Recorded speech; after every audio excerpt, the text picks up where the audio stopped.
नमस्कार साथियों, वेदांत studies 5G में आपका स्वागत है। आज हम फिर साइंस का एक नया टॉपिक लेकर आए हैं जो बहुत ही बेहतरीन है और हम लोगों को जानना जरूरी है। हम जानते हैं कि चांद पर भेजा जाता है सैटेलाइट।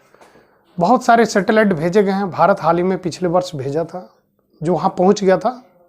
सही बात है कि अपनी जगह नहीं पहुँचा था। इसके पहले अमेरिका ने भी चांद पर अपना मिशन भेजा था, वो अपने आदमी को भी भेजा था। अब हम लोग यह पहले प्रश्न उठता है कि चांद पर तो सैटेलाइट जाता है, वापस कैसे आता है। अब इसको समझने से पहले हमें यह देखना है कि पहले चांद पर भेजा कैसे जाता है। तो प्रत्येक देश जब किसी सैटेलाइट को भेजता है, अंतरिक्ष शटल भी बोलते हैं, अंतरिक्ष शटल को भेजता है तो एक लॉन्चिंग पैड होता है, वहाँ से उसको लॉन्च किया जाता है।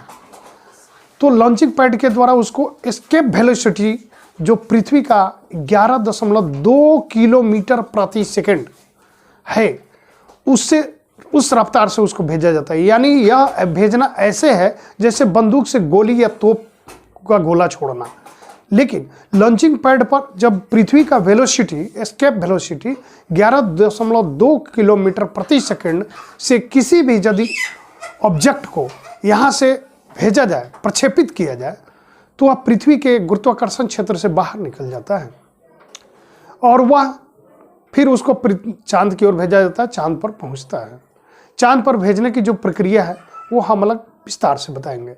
तो चांद पर पहुँचता है, वहाँ पर जब पहुँच जाता है तो फिर चांद से नीचे आने के लिए तो कोई वहाँ पर स्पेस शटल नहीं है। पृथ्वी से तो हम भेज दिए, वहाँ पर शटल है, लेकिन वहाँ पर तो कोई शटल नहीं है कि हम वहाँ से लॉन्चिंग पैड से लॉन्च कर दिए और वह धरती पर चले आए। तो दरअसल बात यहाँ पर सारा अंतर जो है ग्रेविटेशनल फोर्स का है।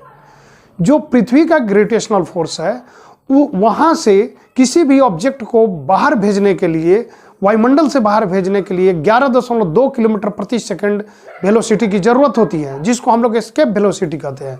लेकिन ठीक चांद पर जो ग्रेविटेशनल फोर्स है वह पृथ्वी के ग्रेविटेशनल फोर्स का 1/6 हिस्सा है। यानी वहां पर जो उसका एस्केप वेलोसिटी है 2.38 किलोमीटर प्रति सेकंड है। यदि हम यहाँ पर पृथ्वी पर कोई भी व्यक्ति 1 मीटर उछलता है या 1 मीटर लॉन्ग जंप करता है तो ठीक वह व्यक्ति चांद पर 6 मीटर ऊपर की ओर उछल जाएगा। तो उसी प्रकार वहाँ पर जो सैटेलाइट में जो इंजन लगा रहता है वह इतना पावरफुल होता है कि किसी भी वो अपने शटल को, अपने यान को, सैटेलाइट को वह 2.38 किलोमीटर प्रति सेकंड वेलोसिटी देने में उसको कोई टाइम नहीं लगता है और 2.38 किलोमीटर प्रति सेकंड का वेलोसिटी एकदम साधारण रूप में वह प्राप्त कर लेता है। इसी के कारण वह फिर चांद से ऊपर की ओर उठता है और वह पृथ्वी पर वापस चला आता है। धन्यवाद। यदि आपको यह वीडियो अच्छा लगे तो लाइक करें, कमेंट करें और शेयर जरूर करें। और आप कमेंट कीजिए यदि आप और नई जानकारी पर वीडियो चाहते हैं तो हम आपको ऐसे ही वीडियो उपलब्ध कराएंगे। धन्यवाद।